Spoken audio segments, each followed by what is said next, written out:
Um, Welcome everyone.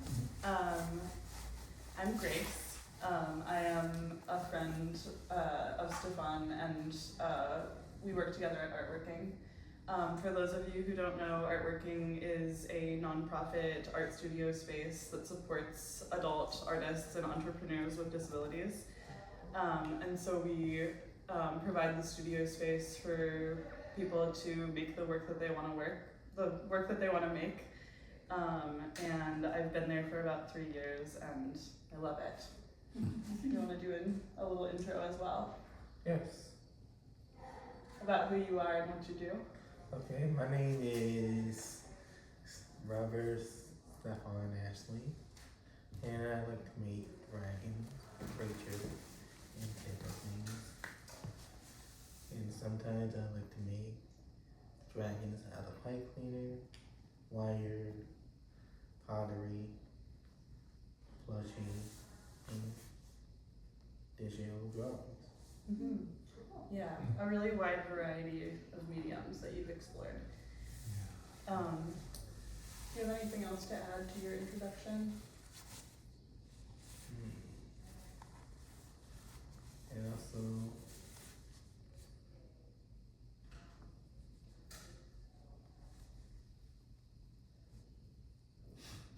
no. That's cool. Yeah. We decided to do the artist talk interview style because Stephon and I talk about art all the time, so it's like, we have practice. I wrote up some loose questions of things that Stephon felt like would be good to talk about. So we're just gonna have a little chat, and then at the end there will be a surprise art demo. And then, well, maybe I just ruined the surprise, but you don't. And then we'll open up the floor for questions. So if there's something that you think of during the talk, just keep it in mind and don't forget it, because there will be time at the end. So first, I'm thinking maybe we can talk a little bit about when you started making dragons and what materials you first used. I started to make dragons since I was 10 years old, and started to use wires hangers to make a dragon with my hands. Where did the hangers come from? It came from a apartment, that someone was not even using them, so I just making it into a dragon. Yeah, you mentioned you found them in a pile in the hallway, and you were like, I can make something out of this. Yeah. Yeah. And what got you interested in dragons in the first place? Well, I seen a movie called Aragon, where I saw dragon flying to the skies and also fighting in battle. Mm-hmm. There's a particular scene that Stephon has shown me from the beginning of the Aragon movie, where the dragons are kind of all taking flight and flying around each other and breathing fire and doing their thing, flying into different landscapes. Seeing that was really, really cool because I felt like I was able to connect to the origins a little bit. You've mentioned some other pieces of media that are dragon related that have inspired you over time. What are some of those? It was a long time ago when I saw Animal Planet, and I seen the dragons in real life. What was the movie called that you saw on Animal Planet? That I cannot remember. But I did see it, and it was pretty good. We've checked that one out together too. I watched the trailer recently. It's called Dragons Made Real. And it's an Animal Planet film about how dragons, well, maybe you describe what it's about, since I've only seen the trailer. It's about more real before.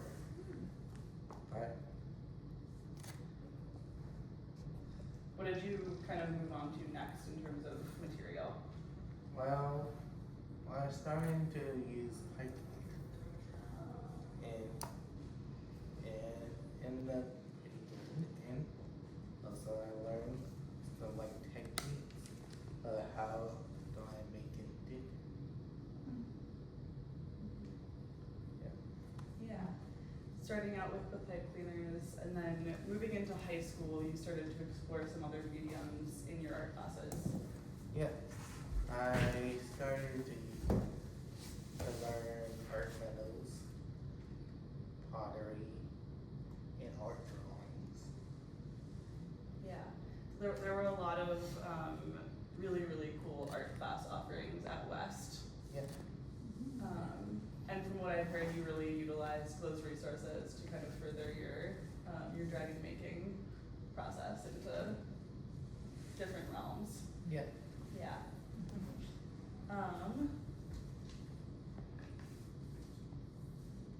Okay, yeah, so we talked a little bit at the beginning about different mediums that you've used. But if you want to elaborate a little bit more on that, about things that you've tried and you can point things out in the room. Yeah.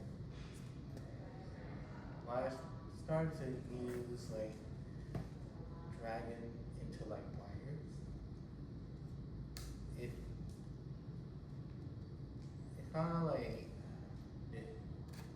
because the wing kind of like difficult, but at the same time, it kind of simple.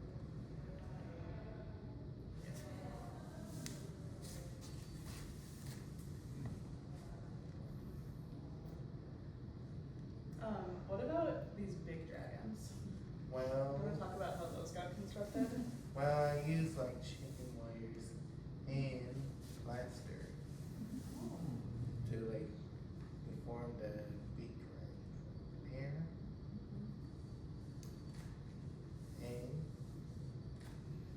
And the flushing dragon.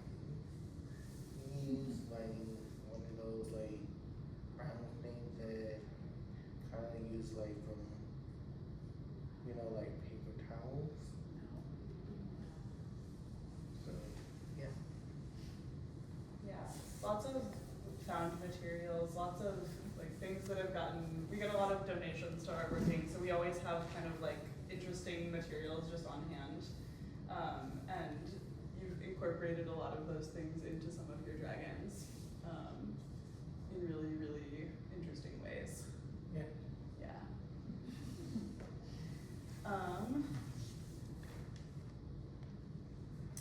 So about how long does it take you to make a dragon, generally?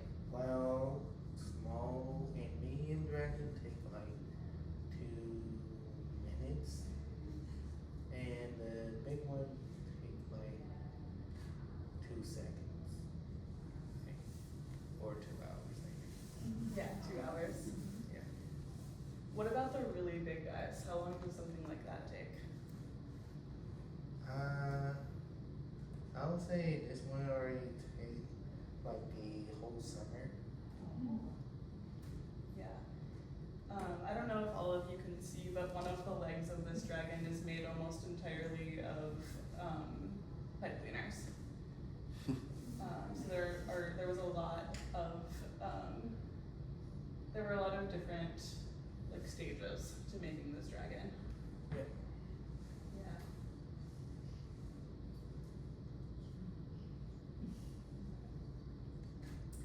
What else do you remember about the process of creating this one? Well, I was remembering to make like the leg of the pipe cleaner, and it only take like I would say about 2 seconds, because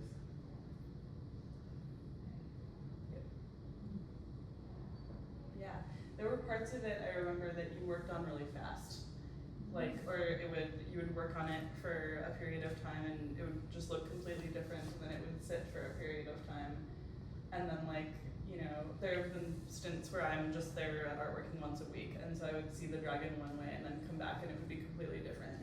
Like painted or standing up instead of on its side. yep.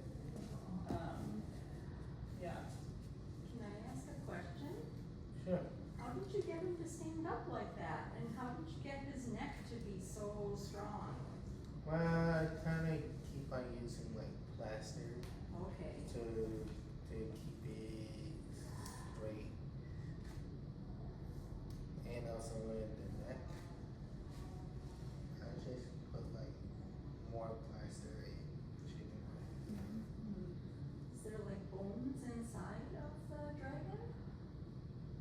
Not quite. Not quite, okay. Do you give the dragons names? Well, sometimes I do, but most of the times I forgot to. The next part actually that we were thinking about talking about was sort of like more of the creative vision and some of the story behind the dragons. One question that that we've talked about a few times is what do you imagine when you're making a dragon? Well, I would say as a spider that's making his webs, like filled with energy. Yeah, you've described a feeling of like a creative energy, like a web kind of coming through your hands. Yeah. What does that feel like? It kind of feel like you look like a normal, like regular spider that's trying to make his web. Is there a visual example of that in the room? Well, The spider? I'll say about that dragon right over there. Which one? The one with the spider. Oh. The spider dragon? Oh yes. Yeah. Stephon and I were chatting yesterday about this concept of the spider web, or who's telling me about it, and I had completely forgotten that there was a spider in the exhibition. I was just like, that's so cool, I love that visual, and then we got here and I was like, there it is. Like it's all, you know, yeah, connected, which makes sense because art is like that. Yeah. It's beautiful. What kind of habitats do dragons live in? Some dragons live in the skies, land, and also mountains and ocean.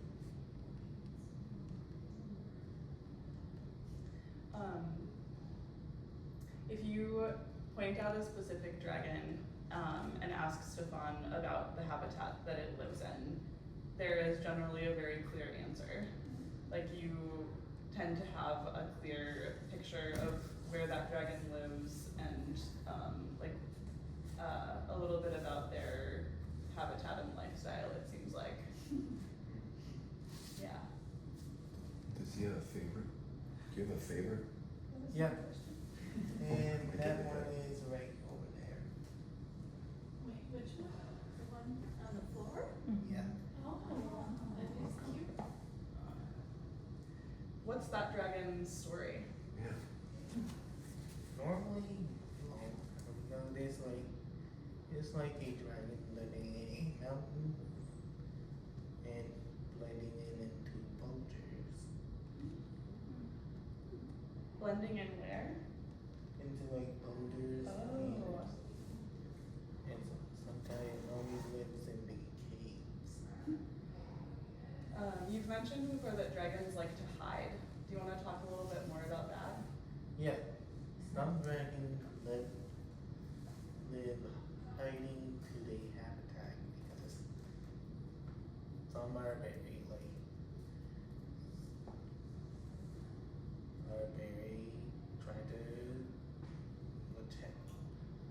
trying to survive from other dragons. And how do dragons relate to humans? Well, normally they saw humans as food. That's fair. Yeah.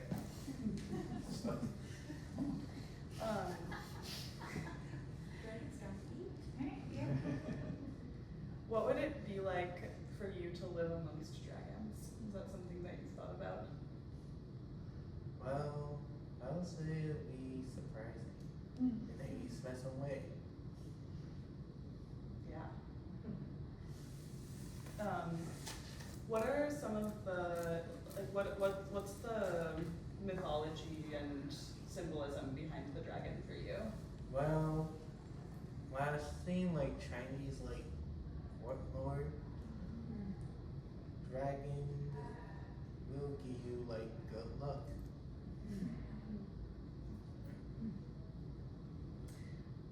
What does it feel like to see your dragons installed in a space like this?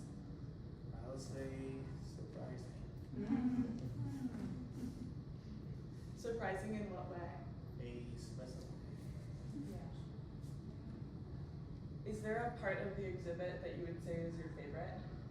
Well, I'll say a mountain. The mountain. Very cool. I really like your combination of 2D and 3D. I spoke on the term. No, you're fine, go ahead. I was just complimenting the mountains as well. I like your combination of flat and three-dimensional art. I think you did a really nice job. Really good. with that. Sorry, that was. I was interested in this habitat. Oh.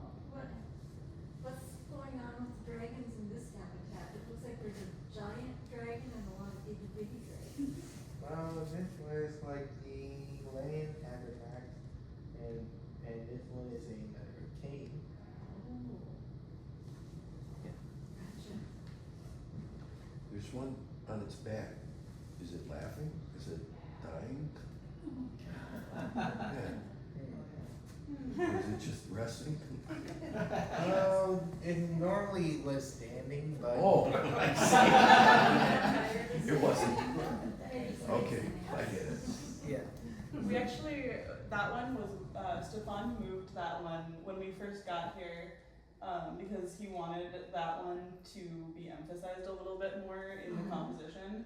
And so he moved the other dragon up there, and it really was standing well, but I guess at some point during the talk, it was awful. Rolled over. Yeah, maybe he needed to take a nap. I think so, yeah. Wanted attention.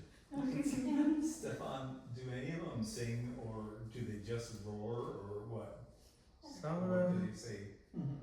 some of them roar, but some are very like sound. Some are very quiet. Oh, yeah. I have a couple more things I want us to make sure we get to during the talk. One of them is about the new work that you're working on, kind of like throughout this exhibition and moving forward. You've been working on some digital Yeah. work. I normally do digital drawings, but I do like only have 3 drawings that I did, and 3 finished ones? yeah, Yeah. but normally I still have it, and I do have like more of them, but I forgot my iPad. Yeah. There are maybe some pictures on the phone that we can show around later if the phone turns on. Yeah. But that stuff has been really, really cool to see, like the skills that you're learning in digital art, like very quickly, just through practice and kind of exploration. Yes. Yeah. I just want to add, like, from some of the things I've seen from you, Stephon, like, also kind of dabbling in animation too, sequential, kind of getting a series of images and creating motion. I thought was really fascinating seeing you work on some of those pieces. Yep. Oh yeah. Oh. Yeah, there's an example. Might be kind of hard to see, but you can get Cool. a little bit of a sense. Yep. And Oh, yeah. The texture that you've been creating in these drawings is really, really cool. That like almost camouflage looking background. Looks like a crayon. Yeah. But just layered. Yep. And those are like the final two because some are the same picture. Sorry, can you repeat that? Those like the final two because some of them are the same picture. Oh yeah, you've got different versions of the same pieces in Yeah. the camera roll. Yeah. Yeah. So I also wanted to bring up a rumor about you from high school, which is that you are capable of making a dragon with a blindfold on. Yes. Is this true? Yes, I did it like before I was like 18 and it kind of like pretty similar. This was a stunt that you would do at West and that people knew you for. Yeah. Would you agree with that? Yeah. Yeah. So, Stephon, is there anything else that you want to make sure we talk about before we do the stunt? Because when I tried to use like a blindfold to make the dragon, what I did say is it feels like a spider web. What? A spider web.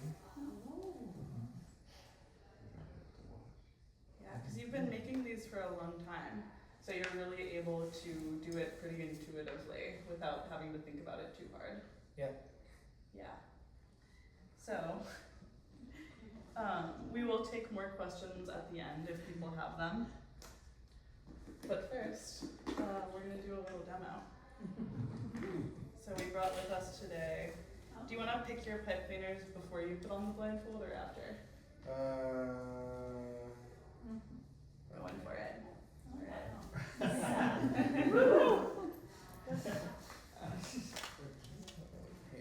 Alright. Got it right here.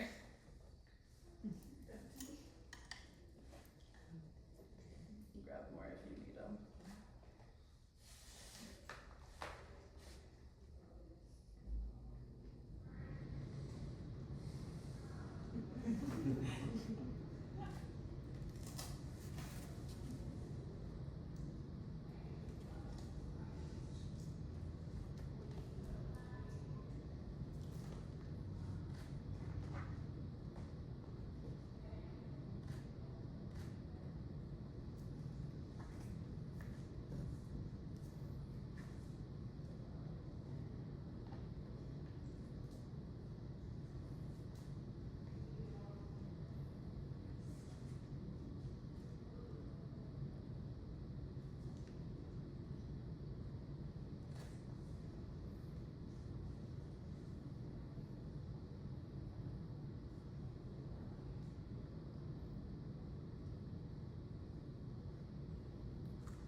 gotta do that for the crowd.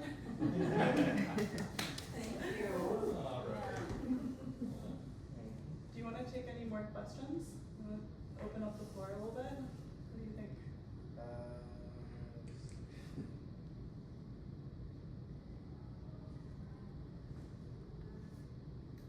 Yes. Thanks. Do you have any dragon sculpting tips for other people that might be interested in trying it out? Well, if you try to make the dragon's head, first all you have to do is keep on twisting and bend it. And then do you sketch yours out first, or do you just kind of feel it like you did, but mine is blindfold? Well, I just feel it like that. Awesome, great job. I wanted to say thanks for showing us that. It's really cool to sit in a room with people. Kind of felt like a meditation while you were doing it. It was very relaxing. But Grace had mentioned that for most dragons, or every dragon, you have a story for them. I purchased one a few weeks ago, the head, the white head that's on the corner there. I was wondering what its story is. Well, it's a story about a powerful like dragon. It was made by bones and skeleton, That's so cool. but normally it lost its body. Oh wow. Awesome, thank you. Yes. Can't wait to take it home. So, the spider dragon there with the nest, I notice one egg is chained to its leg. What's going on? How come? Well, normally called like the four-armed dragon, then it's normally protecting the egg. Is that one trying to get away, the egg with the chain? Well, it's trying to get away from the other dragons.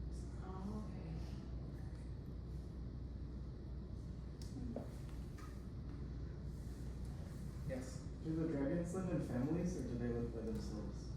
Some lives by families and some live in the like habitat. Yeah. I know you're thinking about like using different mediums, and you've started with digital art, but is there any other medium that you want to start with? I know you've done so many already. Probably want to try to learn how to use 3D paint. Oh, cool. Yeah. I will also say, as someone that gets to see Stephon's art process, I've been really impressed with how quickly you've learned to sew. I think it was sometime this year, like earlier this year, you expressed interest in making a plushy dragon, and since then you've very quickly gotten to a place where you can like sketch out and make a pattern and sew a dragon with a sewing machine, That's cool. which is amazing. Are you looking to do more sewing in the future? Yes. Yeah.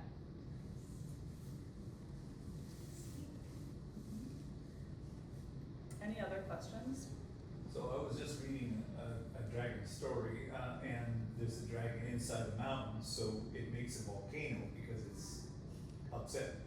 Have you done, cause that one with the red, it makes me think about the dragon inside the mountain making a volcano. Have you done any ones like that? Normally it is like a dragon made by pipe cleaners. It came from like the volcano itself. And normally his name called Big Red. Is Big Red here? Yes. Which one is it? Oh, I see.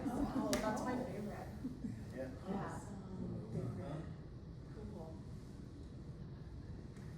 Yeah, that one is so elaborate and beautiful.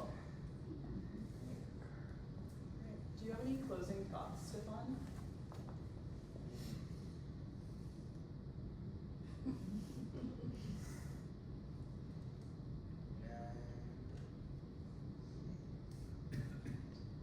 Well, thank you to everyone for attending.